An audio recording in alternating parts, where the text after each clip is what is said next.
CWC పై గత సర్కారువి పచ్చి అబద్ధాలు. తుమ్మిడిహట్టి వద్ద మన సిడబ్ల్యూసి దగ్గర వద్దెర శ్రీరామ్ గారు ఏదైతే మాట్లాడిందో దాని మీద నిజంగా మాట్లాడితే పెద్ద చిట్టానే ఉన్నది.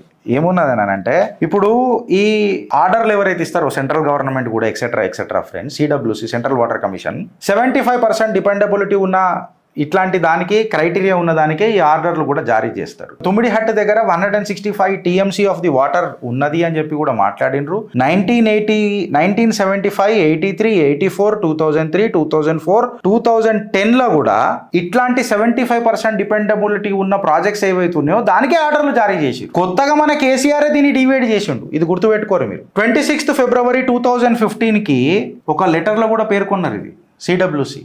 ఇది ఎట్లా అని చెప్పి కూడా పేర్కొన్నారు. నేను డేట్లతో సహా చెప్తున్నా. ఎగువ రాష్ట్రాలకు 63 TMC మిగులు జలాలు.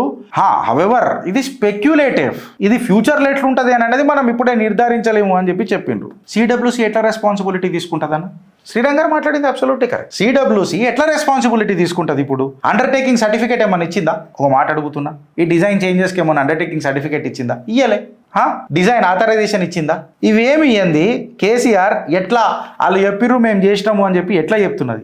ఎంతసేపు కాళేశ్వరం కట్టాలి అని స్పీడ్ మీద ఫోకస్ చేసినావు కానీ క్వాలిటీ మీద ఫోకస్ చేసినావా? డిజైన్ చేంజెస్ అవుతుంటే నువ్వు ఆథరైజేషన్ అప్రూవల్ తీసుకున్నావా? ఇవేమి తీసుకోకుండా కాళేశ్వరంని కాలాంతకం చేసేసి ప్రాజెక్టుని టాక్స్ పేర్ల పైసా నీళ్ల పాలు చేసేసి ఇవాళ మాట్లాడితే ఏం మాట్లాడతాం? ఇవాళ అడుగుతుంది తెలంగాణ, అడుగుతుంది చిత్రగుప్త. నువ్వు చాలా వాటికి కేంద్ర ప్రభుత్వం అడిగిన చాలా వాటికి మన కేసీఆర్ సారు సమాధానాలు ఇయ్యలే. అర్థమైంది. నిన్న కిషన్ రెడ్డి గారు అన్నారు కదా, మేము అంటే ఇప్పుడు టూరిజంలో నువ్వు ఏం ఖర్చు పెట్టినావు అంటే మేము ఖర్చు పెట్టడానికి అవకాశం ఉండే దానికి మీ సహకారం ఏందో మేము చాలాసార్లు అడిగినాం. మీరు అడగలే, మీరు ఇవ్వలే. అండ్ అంటే జనరల్గా ఏంటంటే ఈ సెంట్రల్ స్టేట్ ప్రాజెక్ట్స్ ఏవైతే ఉంటాయో స్టేట్ బాధ్యతలు కొన్ని ఉంటాయి.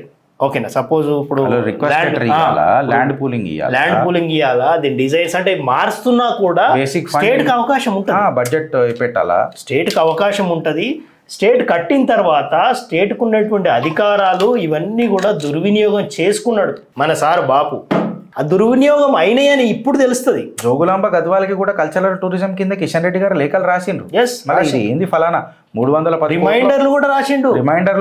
310 కోట్లు ఎక్సెట్రా ఫండ్ ఉన్నది. మళ్ళీ దాన్ని ఏంటంటే బాపు బిజీ ఇయ్యాల బాపు భయపడ్డాడు. ఇప్పుడు మనం ఇక ఏం అపవాదులు వేయడం ఈజీ. మీరు నేను కలిసి ఒక పని చేస్తున్నామన్నా, సో మీ పరిధి గింత, నా పరిధి గింత. నాకు విచక్షణ అధికారాలు ఉంటాయి, అంటే ఒక స్టేట్కు విచక్షణ అధికారాలు ఉంటాయి. ఆ స్టేట్కు ఉన్నటువంటి విచక్షణ అధికారాలతో కొన్ని చేర్పులు చేసుకోవడానికి మనకి కొన్ని ఫీజిబిలిటీస్ ఉంటాయి. ఆ ఫీజిబిలిటీస్లో తప్పు జరిగిందని చెప్పడానికి కొంత టైం పడుతుంది. దానికైనా ఒక అఫీషియల్ ప్రాసెస్ ఉంటాయి కదా. సో సెంట్రల్ వాటర్ కమిషన్ అనేది చాలాసార్లు మనకి అంటే సూచన ఇచ్చింది. బహిరంగంగానే చెప్పారు, లెటర్లు కానీ బయట పెట్టి. నేనే చెప్తున్నా కదా, సో 26th ఫలానా డేట్లకు కూడా అవన్నీ ఇచ్చిన చెప్తున్నా కదా. దీని మీద యాక్షన్ తీసుకొని ప్రభుత్వాలు ఇంకేం మాట్లాడతాయన్నా? ఇక అవన్నీ వేస్ట్ ముచ్చట్లు. అంటే ప్రభుత్వం నుంచి దిగిపోయారు కాబట్టి ఇప్పుడు యాక్షన్ కి ఈజీ ఉంటది. అదే ఇంకొకసారి ప్రభుత్వం వచ్చి ఉంటే ఇంకా చాలా వాళ్ళకి అవకాశం, అప్పీల్ చాలా రకాలుగా అవకాశం ఉంటది. కరెక్ట్. సో కాబట్టి మంచిది అయింది. అంటే ప్రజలు గమనించిండ్రు, ప్రకృతి గమనించింది. సో కాబట్టి సెంట్రల్ కమిషన్ ఇది అంటే ఇప్పుడు తప్పు, సెంట్రల్ వాటర్ కమిషన్ ఇప్పుడు తప్పు పట్టడం ఎందుకు పడుతున్నారు అంటే మనకి ఇప్పుడు ప్రజలు కావచ్చు, మన కార్యకర్తలు కావచ్చు, చిత్రగుప్త చూస్తున్న వాళ్ళందరికీ ఏంటంటే సో ఇదంతా కూడా అఫీషియల్ ప్రాసెస్లే ఉంటాయి. కరెక్ట్. సో అది